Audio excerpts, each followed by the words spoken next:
आइए दोस्तों, इस वीडियो में हम MCQ सॉल्व करते हैं सेक्शन 1 का। तो क्वेश्चन इस तरह से है। पहला क्वेश्चन है, a body is acted upon by two equal and opposite forces that are not along the same straight line. So the body will remain stationary, have only rotational motion, have only rectilinear motion and have both rectilinear and rotational motion. तो यहाँ पर two equal and opposite forces है और not along the same line, तो ये couple बनता है। तो कपल का इफेक्ट होता है रोटेशन, ठीक है। और ऑपोजिट फोर्सेस है, इसलिए नेट फोर्स 0 होगा, तो उससे कोई रेक्टिलिनियर मोशन नहीं होगा। तो इसलिए ऑप्शन बी ये सही रहेगा। Which of the following is a vector quantity. तो इसमें वर्क, एनर्जी, पावर और मोमेंट ऑफ कपल दिया, तो ये moment of couple is the vector quantity, बाकी स्केलर क्वांटिटी है।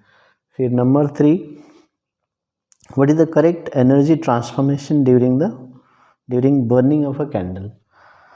Heat to kinetic potential नहीं होगा, heat to chemical and light नहीं होगा, क्योंकि कैंडल बर्न कर रहा है, वैक्स बर्न कर रहा है, तो chemical to heat and light होगा। तो ये सी ऑप्शन करेक्ट है। और लास्ट वाला mechanical to chemical plus heat, ये भी नहीं होगा। तो इसलिए chemical to heat and light, बड़ा आसान सा कॉमन क्वेश्चन आया था। अभी नंबर 4 में है, when a ray of light passes from one medium to another, which of the following physical quantities does not change. ध्यान देना, डज नॉट चेंज। तो ऑप्शंस था एम्पलीट्यूड, फ्रीक्वेंसी, वेवलेंथ, स्पीड। तो बाकी सब चेंज करते हैं, तो यहाँ पर फ्रीक्वेंसी चेंज नहीं करता है, कलर रिमेन्स द सेम, है ना। तो बी ऑप्शन फ्रीक्वेंसी। फिर 5th क्वेश्चन है, which one of the following combination is the correct ascending order of electromagnetic waves in terms of wavelength. तो यहाँ पर कुछ कॉम्बिनेशन दिया है, गामा रेज, विजिबल, माइक्रोवेव्स, तो यही सही है। और माइक्रोवेव्स, विजिबल, ये उल्टा हो गया, गामा रेज, माइक्रोवेव्स नहीं। तो जैसे गामा रेज, एक्स रेज, है ना, अल्ट्रावायलेट, फिर विजिबल, ये सब सीक्वेंस हमें याद रखना है, इंफ्रारेड ऐसे, ठीक है। माइक्रोवेव्स, रेडियो वेव्स, तो ये सीक्वेंस है। और गामा से शुरू होता है, असेंडिंग ऑर्डर इसका सबसे कम होता है ना, फ्रीक्वेंसी सबसे ज़्यादा, बहुत एनर्जेटिक है, वेवलेंथ कम और इधर ज़्यादा। तो गामा, फिर विजिबल, फिर माइक्रोवेव, तो ये सही रहेगा, है ना। तो इस तरह से सीक्वेंस याद रखने से ये क्वेश्चन आराम से हो जाएगा।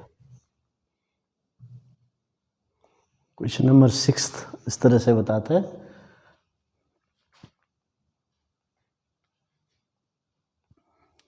for a lever a graph is plotted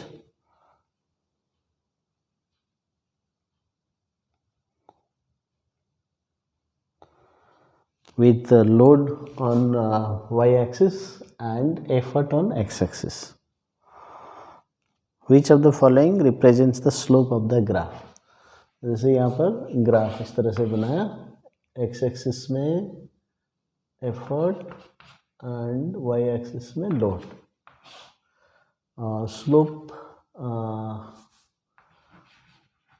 जो होता है ना, वो delta y by delta x होता है। तो यहाँ लोड बाई एफर्ट आएगा। तो लोड बाई एफर्ट क्या होता है, मैकेनिकल एडवांटेज। तो ऑप्शंस है, mechanical advantage, velocity ratio, 1 by velocity ratio, 1 by mechanical advantage, है ना, Y axis by X axis, हमेशा याद रखना। तो लोड बाई एफर्ट ये मैकेनिकल एडवांटेज हो गया, ठीक है। सेकेंड, नेक्स्ट क्वेश्चन है, for a real image found by a convex lens the ratio image length by object length is 2:5, then the object is between O and F, B1 to F at f between f and 2f। तो होता क्या है यहाँ पर image छोटा है 2 है और ओ 5, जो 2:5 मतलब इमेज छोटा है ऑब्जेक्ट बड़ा हो गया और ये रियल इमेज है, तो इसीलिए ये बियॉन्ड 2f होना चाहिए, है ना ऑब्जेक्ट, तभी ये छोटा इमेज आएगा। जितना पास में आते हैं हम लोग उतना बड़ा इमेज बनता है, तो इसलिए बिटवीन ओ एंड एफ वो तो रियल इमेज बनेगा नहीं, और बियॉन्ड 2f सही है। At f real image infinity में बनता है ना, बहुत बड़ा बनता है, तो ये ऑब्जेक्ट इमेज छोटा है, एट f इमेज बड़ा हो जाएगा। तो बिटवीन f एंड 2f इसमें भी इमेज बड़ा होता है, तो इसलिए ये सही है। तो इस बार देखा गया है कि जो variation of size shape with the position of the image, position of the object, ये इस बेस पे क्वेश्चन ज़्यादा पूछा गया है, जैसे पहले भी हमने सॉल्व किया। ठीक है, नेक्स्ट क्वेश्चन है, a ray of light is incident normally on a face of equilateral prism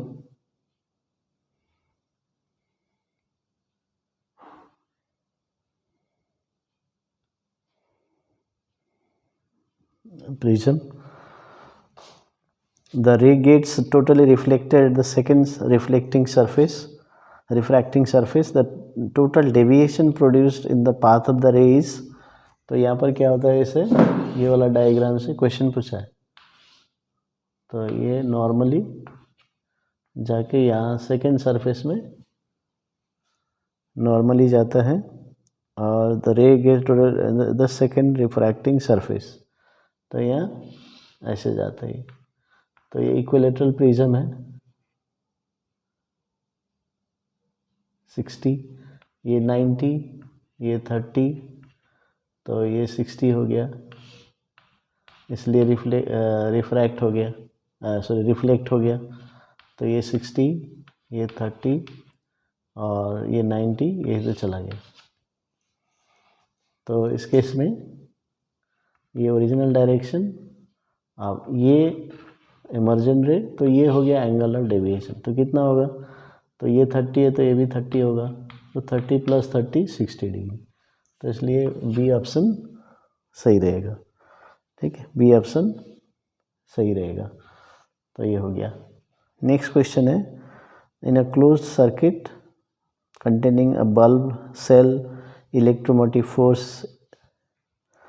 and terminal voltage are related, तो ये रिलेशन है V = EMF minus voltage drop in the cell, so B option correct है। फिर नंबर 10 है, metal piece of mass 5 gram has thermal capacity 2.5 joule per kelvin, then if the mass of the metal is triple then specific heat capacity will be। अभी यहाँ पर एक tricky question है ये, तो पहले हमें 5 ग्राम का थर्मल कैपेसिटी दिया हुआ है, तो हम क्या निकाल सकते हैं, C निकाल सकते हैं, H/m, तो 2.5 / 5 करेंगे तो 0.5 आ गया, जूल पर ग्राम पर केल्विन, ये आ गया, तो यही वैल्यू होगा स्पेसिफिक हीट कैपेसिटी। अभी मास इस ट्रिपल बोल रहा है, तो मास ट्रिपल करने से कोई फ़ायदा नहीं है, क्योंकि स्पेसिफिक हीट कैपेसिटी जो निकाल लिया उसके बाद मास के ऊपर डिपेंड नहीं करता है ना, तो इसलिए ये ऑप्शन डी रहेगा, ऑप्शन डी 0.5 जूल पर ग्राम पर केल्विन।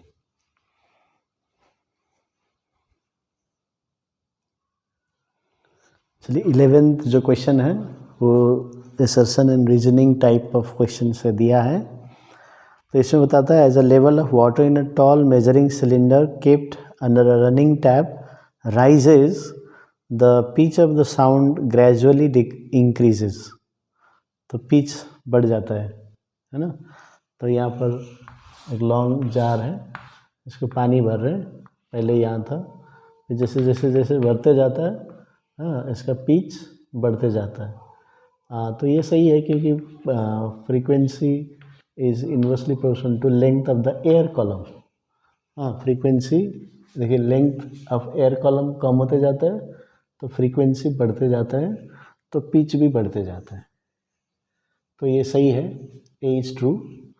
लेकिन frequency of sound is inversely proportional to the length of water column बोला है, तो ये गलत है, क्योंकि frequent length of the air column लेना।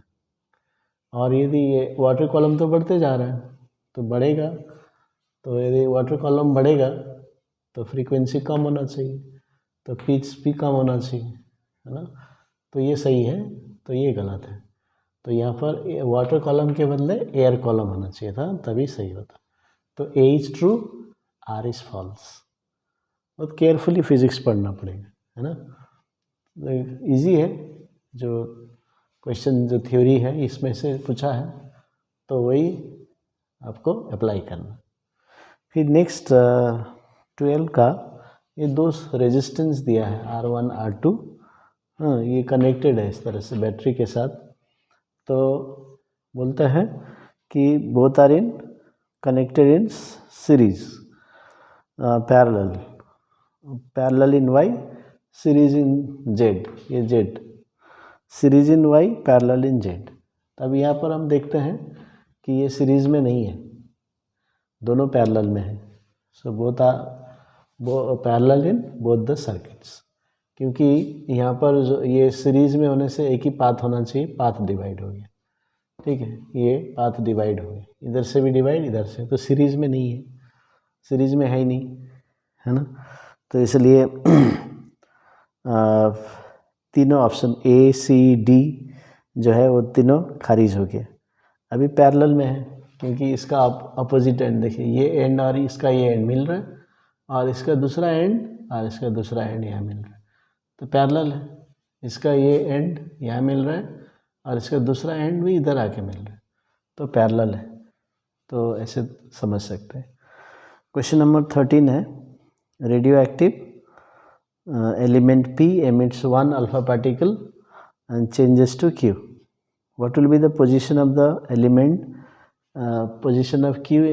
element Q in the periodic table?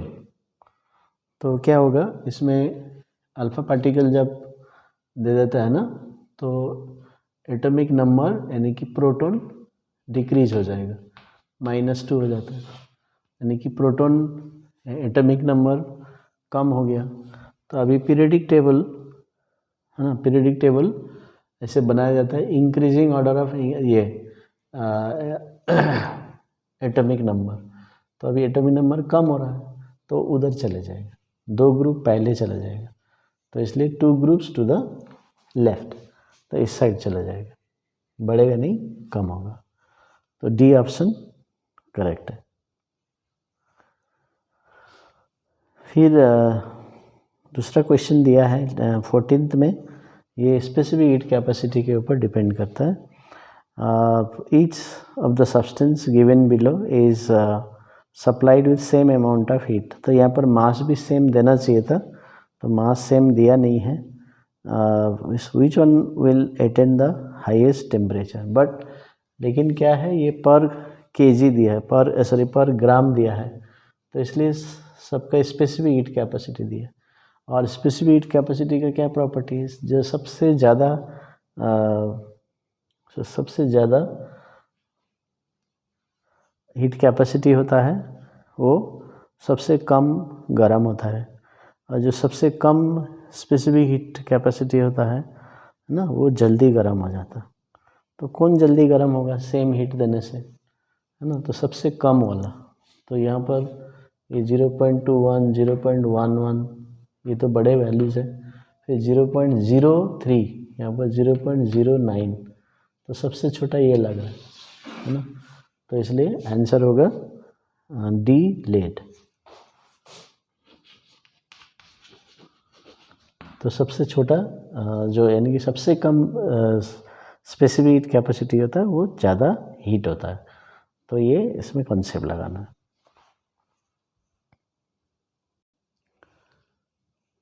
ये 15th जो क्वेश्चन है, इसमें बताया है कि एक रिंग है, metallic ring, small bar magnet is falling freely through a copper ring. तो तो ये कॉपर रिंग है और यहाँ पर ऑब्जर्वर है, ऊपर में, ऊपर से देख रहे हैं, ठीक है। तो for the observer at A the direction of induced current will be क्या होगा, है ना। तो ये निकालना है। तो इसके लिए हमें क्या करना है, लेंज़ेस लॉ लगाना है। तो ये बताता है कि इट ऑपोजिट्स द कॉस। तो जैसे अभी नॉर्थ पोल आ रहा है यहाँ पर, तो ये नॉर्थ पोल को आने नहीं देगा, करंट इस तरह से प्रोड्यूस होगा कि करंट उसको अपोज करना है। तो अभी कौन सा पोल अपोज करेगा, तो यहाँ पर ऊपर की तरफ नॉर्थ पोल बनेगा, है ना। ऊपर की तरफ नॉर्थ पोल है, तो नॉर्थ पोल है, तो अभी ऑब्जर्वर भी ऊपर से देख रहा है और ऊपर में नॉर्थ पोल होना चाहिए। तो नॉर्थ पोल के लिए एंटी क्लॉकवाइज, तो इसलिए एंटी क्लॉकवाइज होना चाहिए ऊपर में, क्योंकि ऊपर से देख रहा है और ऊपर से नॉर्थ बन रहा है, एंटी क्लॉकवाइज, ठीक है। अभी जैसे ये नीचे जाएगा, तो अभी ये मैग्नेट नीचे जाने की वजह से अभी यहाँ फिर फ्लक्स चेंज होगा। अभी ये साउथ दूर जा रहा है, तो साउथ दूर जा रहा है, तो अभी क्या होगा, फिर नीचे की तरफ नॉर्थ पोल बनेगा, ठीक है। क्योंकि उसको अट्रैक्ट करना, जाने नहीं देना, अपोज करना, हमेशा याद रखिए, अपोज करना, जाने नहीं देगा। तो नीचे की तरफ नॉर्थ पोल बनेगा, तो ऊपर वाला साउथ बनेगा। अभी ऊपर वाला साउथ है, तो वो देख रहा है ऊपर वाले, ऊपर से, तो ऊपर वाला भाग को देखेगा वो, और ऊपर वाला से डिसाइड करेगा। तो क्या हो जाएगा, तो anti clockwise when magnet is above,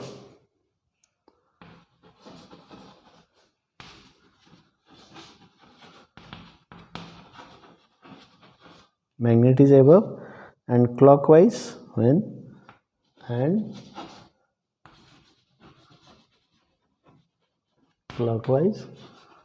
when magnet is below।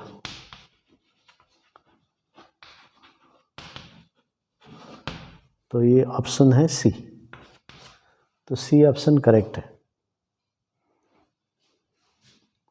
तो समझ में आया। तो ये अच्छे से लेंज़ लॉ पढ़ना है, डायरेक्शन ऑफ करंट समझना है, ठीक है। तो इसी तरह हम आगे का क्वेश्चन भी सॉल्व करेंगे।